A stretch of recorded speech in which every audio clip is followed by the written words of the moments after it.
Hello everyone, कैसे हैं आप सब। स्वागत है आपका हमारे चैनल डी यू हब पे।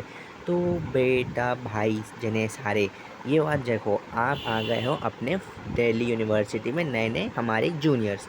तो देखो, आपको जो फर्स्ट ईयर में कौन कौन से सब्जेक्ट पढ़ने पड़ेंगे। मोस्ट प्रोबेबली जो आपके बीकॉम ऑनर्स और जो बीकॉम के बच्चे हैं हमारे दिल्ली यूनिवर्सिटी के, उनका जो सिलेबस है, मतलब बेसिक जो सिलेबस होगा आपके डिसिप्लिन स्पेसिफिक सब्जेक्ट में, और जो आपका जीई होगा और वैक्स है, मोस्ट प्रोबेबली आपका सेम रहता है। तो बीकॉम ऑनर्स और प्रोग्राम में ज़्यादा सिलेबस का डिफरेंस नहीं होता। तो भैया बोलोगे जब ऑनर्स में डिफरेंस ही नहीं है तो हमारा कोर्स अलग अलग क्यों है। कोर्स इसलिए अलग अलग है मेरे बच्चे भाई, क्योंकि देखो क्या होता है, बीकॉम प्रोग्राम का जो पेपर है ना, उसकी जो क्वेश्चन है ना, what is marketing, what is, simple तरीके से पूछे जाएंगे। लेकिन जो बीकॉम ऑनर्स का पेपर है वो आपके सिंपल तरीके से नहीं आएगा। वो आपको एक केस स्टडी देगा और बोलेगा केस स्टडी में से इंसिडेंट पढ़िए, उसमें आइडेंटिफाई करिए कि आपके कौन सा प्रिंसिपल या कौन सा मेथड यूज़ है। तो वहाँ पे उसका आंसर आपको मार्केटिंग लिखना होगा, फिर डिफ़ाइन करना होगा। कायदे से तो दोनों में पूछा व्हाट इज़ मार्केटिंग है, लेकिन तरीका पूछने का क्वेश्चन वो ऑनर्स वालों को थोड़ा इलेबोरेटिव तरीके से, उनके क्रिएटिविटी के हिसाब से उनको मुश्किल थोड़ा सा पेपर रहता है। और जो हमारे प्रोग्राम के बच्चे हैं उनके लिए जो पेपर रहेगा ना, वो थोड़ा लीनियंट, थोड़ा आसान रहता है। ठीक है। तो इसमें आपके 2 सेमेस्टर होंगे। ठीक है, सेमेस्टर 2 होंगे, जिसमें आपका सेमेस्टर 1 में आपको कौन कौन से सब्जेक्ट पढ़ने होंगे। तो सेमेस्टर 1 में आपको पढ़ना होगा, पहला आपका आता है जी, कौन सा, फाइनेंशियल अकाउंटिंग। अब बोलोगे भैया फाइनेंशियल अकाउंटिंग क्या है। अरे भैया फाइनेंशियल अकाउंटिंग जो आपने 11th क्लास में अकाउंटिंग पढ़ी थी, अकाउंटिंग का प्रोसेस क्या है आपने याद किया होगा। IUPAC, identifying the monetary transaction, फिर उसको जनरल, लेजर में पोस्ट, जनरल में पोस्ट करना, लेजर में पोस्ट करना। तुम्हारा वो भाई बैठा है, सारा चीज़ कराएगा। ठीक है, तुम्हें चिंता करने की ज़रूरत नहीं है। अकाउंटिंग प्रिंसिपल, कौन कौन से उसके अजम्पशंस होते हैं, आपका इसमें प्रैक्टिकल भी होगा। तो प्रैक्टिकल में आपको टैली पूछी जाएगी। टैली में इतना कोई हाई फाई लेवल का टैली नहीं होगा, नॉर्मल टैली प्राइम पे कराया जाएगा आपको कंप्यूटर में। तो वो भी आपका भाई अपने चैनल पे आपको बता देगा किस तरीके से आप अपने टैली प्राइम को अच्छे से कंटेंट जो है वो डाल सकते हो। तो वो भी हो जाएगा। तो एफए की चिंता तो तुम अपने भाई पे छोड़ दो, कोई दिक्कत नहीं है। फिर आता है आपका बिज़नेस कंप्यूटिंग। देखो बिज़नेस कंप्यूटिंग की जगह मोस्ट प्रोबेबली मैं बताऊंगा आपका कौन सा सब्जेक्ट होगा। देखो ये जो है ना बिज़नेस कंप्यूटिंग, तो इसको कंप्यूटिंग की जगह मान लो आपका क्या होगा, बिज़नेस लॉ। अब भैया देखो, अब जो बच्चे सीए कर रहे होंगे, जो बच्चे अपने फाउंडेशन का दे रहे होंगे, तो उनके लिए तो थोड़ा ईजी रहता है, क्योंकि उनमें आपको पढ़ना होगा सोगा एक्ट, इंडियन कॉन्ट्रैक्ट एक्ट, और आपका रहेगा थोड़ा बहुत लिमिटेड लाइबिलिटी पार्टनरशिप। तो वो आपका आसान से हो जाएगा। वो आप यूट्यूब पे सर्च करोगे, आपके गुरप्रीत सर होंगे या कोई और टीचर होंगे जो आपको बेसिकली पढ़ा रहे होंगे इन सब कंटेंट को। ठीक है।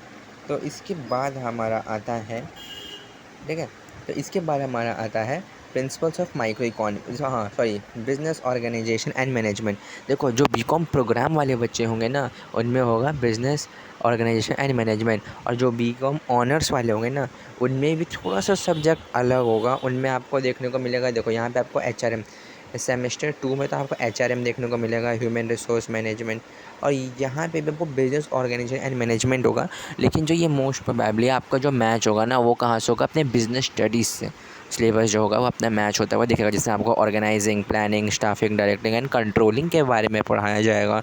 उनके चैप्टर्स की डिटेल इन्फॉर्मेशन आपको दी जाएगी। और फिर तो ये देखो, ये 3 हो गए। अभी आपका जी है, प्रिंसिपल्स ऑफ माइक्रो इकोनॉमिक्स। ये आपके कहाँ पे आता है, आपका जीई में आएगा। देन देन ये आपका जीई में आएगा, कहाँ पे आएगा, जीई में। ठीक है, तो प्रिंसिपल साहब अपना माइक्रो इकोनॉमिक का आएगा जी में, जिसमें कुछ नहीं, माइक्रो इकोनॉमिक में हमने बेसिकली पढ़ा है ना, डिमांड क्या होता है, सप्लाई क्या होता है, सप्लाई के अंदर में कौन कौन से total utility, marginal utility, different चीज़ें आएंगी। फिर आपका आता है, ये तो सबका अलग होगा, ये आपका हो गया वैक, वैल्यू एडेड कोर्स, सैक। और आपका कौन सा हो गया, AEC। AEC में आपका EVS होगा, मोस्ट मतलब AEC में आपको होगा EVS। इन्वेस्ट में आपको होगा, कोई कॉलेजों में चलता है एनवायरमेंटल स्टडीज़, जिसमें एनवायरनमेंट के बारे में बेसिकली पोल्यूशन फ्री कैसे बना है वो सब चीज़ें दिखाई जाती हैं। ठीक है। तो जो ये देखो, यहाँ पे मैंने आपको बिज़नेस लॉ जो दिखाया है ना, ये देखो जो मैंने आपको बिज़नेस लॉ जो मैंने दिखाया हुआ है, वो क्या हुआ है ना कि यहाँ पे आ गया है। देखो बिज़नेस लॉ आपका यहाँ पे है, तो ये यहाँ पे नहीं है, ये सेमेस्टर 1 में आपका पार्ट रहेगा। और सेमेस्टर 2 में जो आपका रहेगा वो रहेगा कॉरपोरेट कॉरपोरेट लॉ के बारे में पढ़ा होगा। बेसिकली कॉरपोरेट लॉ कुछ नहीं होता, कंपनी लॉ होते हैं कि कंपनी एक्ट 2013 बना था ना, तो उसमें आपको कौन कौन से लॉज लगे थे, तो वो होगा। फिर आपका आएगा यहाँ पे आपका आएगा जी बिज़नेस मैथमेटिक्स। देखो बिज़नेस मैथमेटिक्स किसी में होगा, किसी में नहीं होगा। फिर ऐसे ही अलग अलग वाइज चैप्टर करके आपका आएगा। इसमें मोस्टली बहुत सारी चीज़ें जो दे रखी हैं कॉलेज वाइज डिफ़र करती हैं, कभी कभी वैग सैग जी जो होते हैं वो अलग अलग हो जाते हैं। तो मैं आपको बता रहा हूँ, यहाँ आपका कॉर्पोरेट लॉ होगा और सेमेस्टर 2 में आपका होगा कॉरपोरेट अकाउंटिंग। और मैंने आपको HRM तो बता दिया है था, HRM होगा एक, HRM। तो ये 3 आपके होंगे इसमें इम्पोर्टेंट DSC। सेमेस्टर 2 का तो हम बाद में देखेंगे, लेकिन सेमेस्टर पहले आप फर्स्ट में हो तो फर्स्ट का हम देखते हैं। फर्स्ट में क्या रहेगा, फर्स्ट में आपका फाइनेंशियल अकाउंटिंग पढ़ना होगा आपको। कौन सा पढ़ना होगा, एफ है जिसे आप बोलोगे। इसमें आपका प्रैक्टिकल भी होगा टैली का, ये बात याद रखना। जो ठंड के मौसम में होगा तो हाथ काँपेगा। हमारे टाइम पे तो भैया हमारे हाथ काँप रहे थे जब हमारे प्रैक्टिकल हुए थे। उसके बाद आपका आता है आपका लॉ बिजनेस लॉ होगा। और एक आपका होगा मैनेजमेंट, ठीक है, बिजनेस एंड मैनेजमेंट के नाम पे होगा।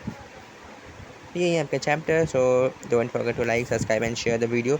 आप अपने पे क्या करना है, ज़्यादा से ज़्यादा अपने को जो ऑफिशियल अनऑफिशियल ग्रुप है उसमें शेयर करो, ताकि ये कंटेंट जो है, जो सिलेबस की डिटेल है और जो आने वाले कंटेंट्स है उसके बारे में इंफॉर्मेशन आपको मिलती रहे।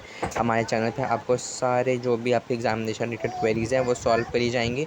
और जब भी आपका रिज़ल्ट का नोटिफिकेशन आउट होगा तो सबसे पहले आपको इन्फॉर्म हमारे ही चैनल पर करा जाएगा, ठीक है। और this is only, thank you for watching.